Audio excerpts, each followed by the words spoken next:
Hello everyone, it's the Untitled Geek. How y'all doing? I'm going to make this intro short, simple, and sweet, but thank you to each and every one of you who have been watching my videos, and for those of you who have subscribed to this channel. If you like these videos, guys, please share them with your friends. If you haven't subscribed, please subscribe. Hit the notification bell icon to be notified when I put up new videos. But let's get right straight to it. I am a big fan of horror films, and I'm a big fan of Halloween. Now, I've done a couple of videos in the past where I've made or showed people how to make fake blood that looks very realistic. And today, I'm going to do that again. Why? Just because I would like to do an updated video, kind of show you how I make this fake blood. It's great for Halloween, guys, and it's also really great if you're making a short film or if you're doing a stage play and you kind of need that fake blood, but you just can't afford to go out there and buy that really expensive chemical blood that you can get at like FX shops. This is a very simple and, in my opinion, definitive way to make the fake blood. Now, there are a lot of different ways, and you can honestly do it any way you want. But if you want to make it short, simple, sweet, and just get to the point and have realistic-looking fake blood, this is how you're going to do it, guys. So let's just get right straight to it. So, obviously, you're going to need a few ingredients, and a lot of people like to use Karo corn syrup or any type of corn syrup. For me, I actually like to use plain old maple syrup. And the reason for that is a couple different reasons. One, it's just easier to come by. It's not like it's hard to get corn syrup or anything like that. But you can find this anywhere and you can get it super cheap. So, and trust me, it will work, and I'll show you how it will work. But yeah, I like to use plain old maple syrup. And in this particular case, just to kind of preface it, I like using sugar-free because if I am using this to like do like a scene where I'm spewing up blood, or if I have somebody that has to put this in their mouth and they happen to be, diabetic or on a low-carb diet, this will work for that. So in any case, that's just a side note. Maple syrup to start with. Blue food coloring. Now, you don't need a lot of this. So this vial, trust me, you don't even need the whole vial. You need just a couple of drops. Blue food coloring, you could use green, but I prefer blue. It doesn't really honestly make a difference. It's just to make things a little bit darker. But, so, yeah, blue food coloring. Red food coloring. Now, in this case, and I'm going to go ahead and just kind of open this up. I'm going to use a much larger vial of it. The reason why is because you want that red look. And now you don't want it to be too red, which is what the blue is for. But you're going to use a lot more of this than you are the blue. And again, as I'm making this, you're going to see how that works. Then we're going to have cocoa baking powder. Now, the reason why you want to use cocoa baking powder, and you can use regular baking powder or non-dairy coffee creamer, but the reason why I like to use cocoa baking powder is because it's already dark in nature. You're using this to thicken the consistency of the blood. You don't want the blood to look transparent or to look like it's water that you can see through, because then it's just going to look super fake. And this, as well as the regular baking powder, is just to thicken that consistency so it doesn't look as transparent. Again, I like to use this just because it's already a little bit darker and it kind of helps with that look of the arterial blood. You don't want your blood to look super red. It's not what real blood looks like. There's a little bit more of a maroon color to real blood, and this is going to help you achieve that. And finally, as far as ingredients are concerned, water. Now, you don't really have to put water in there. It's just if you want it to be a little bit runnier. And if you don't want to put a ton of water in there. Now, there are a lot of people out there who will show you how to make fake blood, and they're going to tell you got to boil the water, it's going to be hot water, you got to do things this way. guys, none of it has to be that complicated.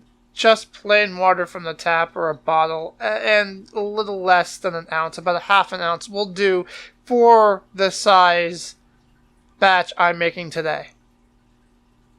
Now for the non-ingredients. Guys, you're going to need something to mix it in. I'm making a very small batch today just to show you how it's done.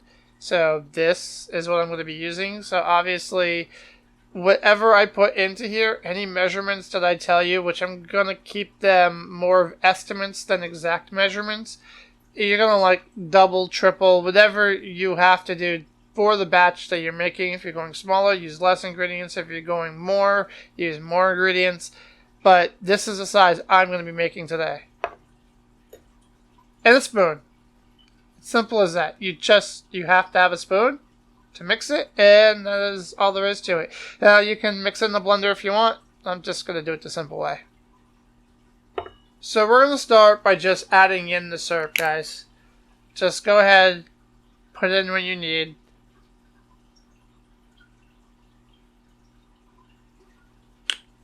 Next, we're going to put in the cocoa baking powder. Now this is, I'm going to get about a tablespoon, give or take.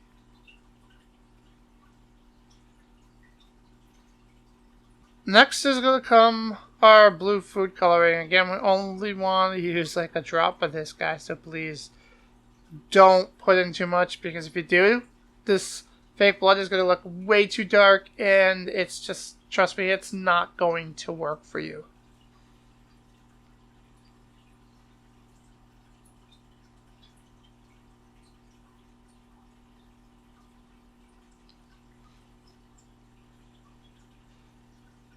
And then next, you're going to want to use the red food coloring. Now, guys, you're going to use a lot of this.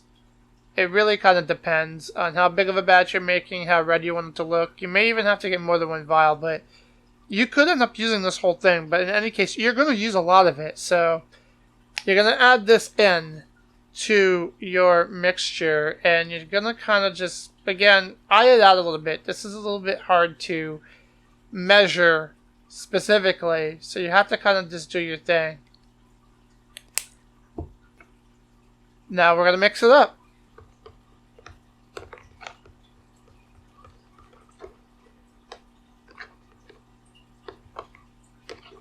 As you can see, as I stir it up, you're going to have to work it a little bit, guys. You have to get the chunks out of there when it comes to the cocoa baking powder.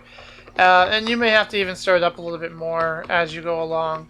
The water will help with that, but you're going to add the water in just a moment.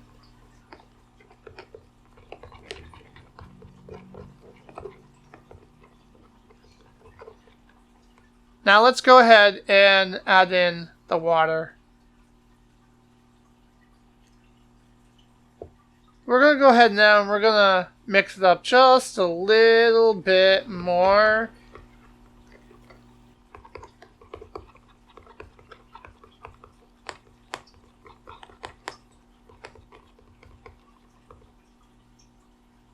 And there we go.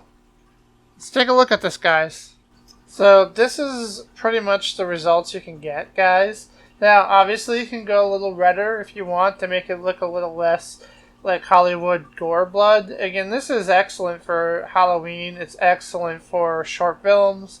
Whenever you're watching this video, whether it be Halloween or throughout any time of the year, and you want to use this for whatever reason, again, for a short film, or again, if you're watching it this Halloween or next Halloween or the Halloween after that, it makes for a great recipe. You don't have to spend a lot doing it. It'll probably cost you about maybe $5 to $10, give or take, depending on where you buy the ingredients.